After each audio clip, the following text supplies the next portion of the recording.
Hey, good afternoon, Layla here, doing my 15-minute ride. I'm starting at 90 for my oxygen there, and a little bit late getting going today. Like I said yesterday, I was feeling a bit under the weather, so I just kind of took a little easier this morning, and just trying to balance these things. And when I was thinking about balancing it, I thought maybe it wouldn't be a bad idea to make myself a schedule, just to kind of do that, balance out my day a little bit better. And so then I was thinking a little bit about, how to do that, and came across this How to Hit Your Goals. It's recovery. It's actually for addicts, but it says, say it, feel it, see it, be it, believe it, socialize it. And so, when I was reading that, I just thought about doing this ride and how I've been doing those things. Saying things, telling, how it feels, not just avoiding. And in that, it has helped me see that probably wouldn't be a bad idea for me to have a schedule. Just to help me keep my spirits up. When you can kind of just willy-nilly do everything, it's okay for a while, and it was okay kind of at the very beginning when I needed more rest, but now I'm thinking, it wouldn't be a bad idea kind of lay out my day and just kind of give me a little more purpose. Purpose these days. Well, it's been difficult. So just getting out, going for this 15-minute ride and sharing, what's on my mind. My son went back to university. My kids went back to school last week. Everyone had a week off, so it was nice to all be together. And now everyone's kind of going their own ways. My husband's heading off for work, and it's kind of going to be me home by myself during the day. And so just to kind of help me pass my day and not get down, I think I will kind of plan out those things. Like the knitting I shared, and even the tasks in the house and making meals. I think for me to not feel quite as lonely and just kind of give myself a little more purpose, I'm gonna kind of do that. Just have a schedule, breakfast at this time, and then this at this time, and knitting at that time, and I don't know, maybe even just make a phone call. When you have all that free time that you think, oh, it'll be so great to just relax and do those things, that you like. And it's fine when it's just, like I said, a vacation or even a short recovery period. But, with almost being 7 months in, I need some form of normalcy. And so, I used to plan like schedules for kids at work. So it kind of keeps my skills up too, I guess. And my nose is so itchy, sorry. I know with all this COVID stuff, dude, this is like the worst thing you can do. But just the sniffles. Hopefully they'll clear up. It's worse in the morning and at night, but kind of in the middle of the day, it's okay. I'll be going to get my kids from school soon, so I just want to make sure that I get this in. And it's helping, remember that it's helping me get better. So, whew.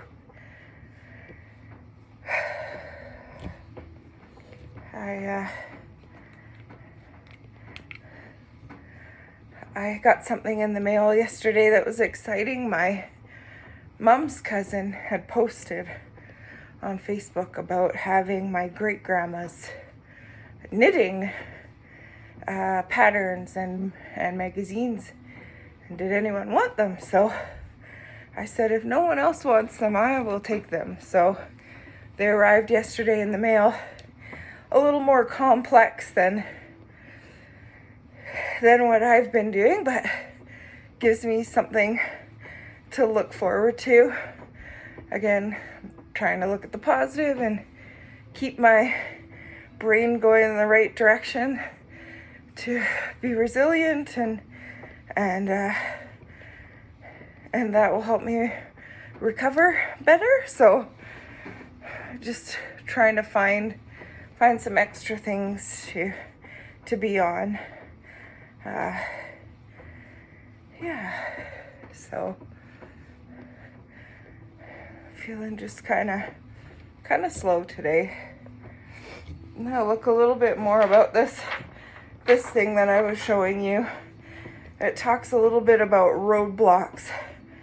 Clutter in your mind and physical world creates obstacles to reaching your goals. The more clutter, the more obstacles. Simplify and organize your life. Wow, that's a good one. Also talks about driving in reverse. Negativity, I can't, you never, nobody ever. Doesn't just prevent you from reaching your goals, it pushes you away from them. And dead ends, distractions, not only consume your precious time, but lead nowhere.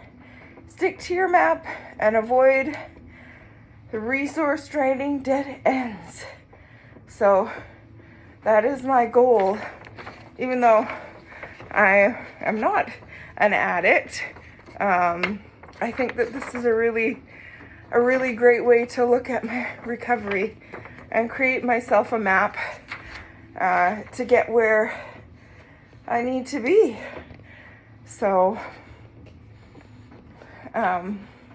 it talks about a lot of the things that I've been sharing about finding, that one person that's kind of got your back and thinks the way that you do will help point you in the right direction, and to just not focus on the negatives. So I probably sound a bit like a broken record as I talk about those things. Whew, my oxygen's at 95, so that's good.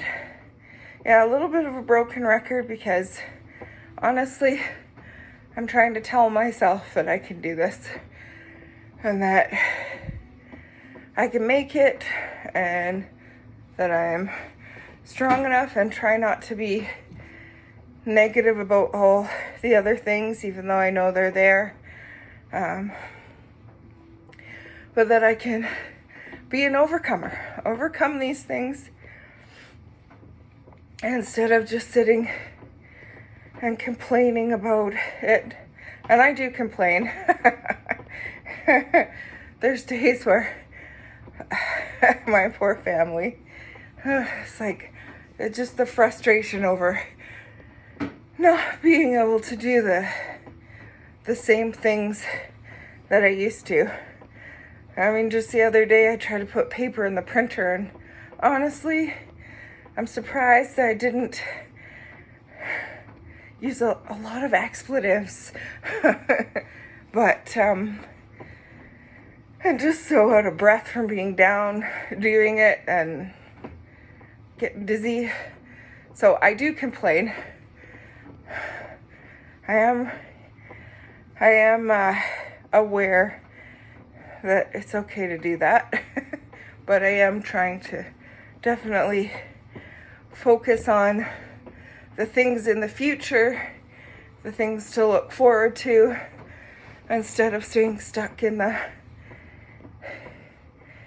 things behind me that I can't change, or even the things in front of me at this time that I can't change, and just taking little steps like this 15-minute ride. Oxygen's at 96, so getting up there. So right now, just increasing my lung capacity, which will hopefully get me back to being able to sing a little bit longer, which I really do love. And be able to go on those walks. And look forward to hearing about getting into the rehabilitation, which hopefully will be sooner than later. And yeah, and in between, just enjoying the things that I can. We've started doing Sunday lunch with my in-laws again, which is nice. Pretty much all around, their health and my health has not been great, which has prevented us from getting together. We used to get together once a week and do lunch on Sundays and play games. So the last 2 weeks we've been doing that, and hopefully if everyone stays well, we'll be able to continue doing that. That's another thing for me to look forward to, get-togethers, you know. Even if I am having a tough week, it's nice to know that there's something to look forward to.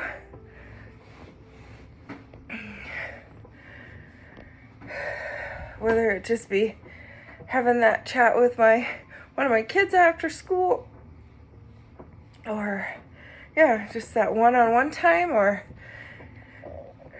small family get-togethers. It's good. 13 minutes in. Thanks for toughing it out with me. Oxygen's at, kind of went all over. Went from 90 to 92 to 95 to 94, and now it's at 96, 95. It's just a little bit everywhere, but it's still really good. Better than yesterday. Like I said, that kind of freaked me out a little. I definitely was sleeping elevated and on my chest, which I don't love doing.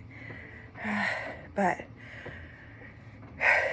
it definitely helps in the hospital. That was the big thing that the doctor pushed. 17 hours a day on your chest at a certain degree angle.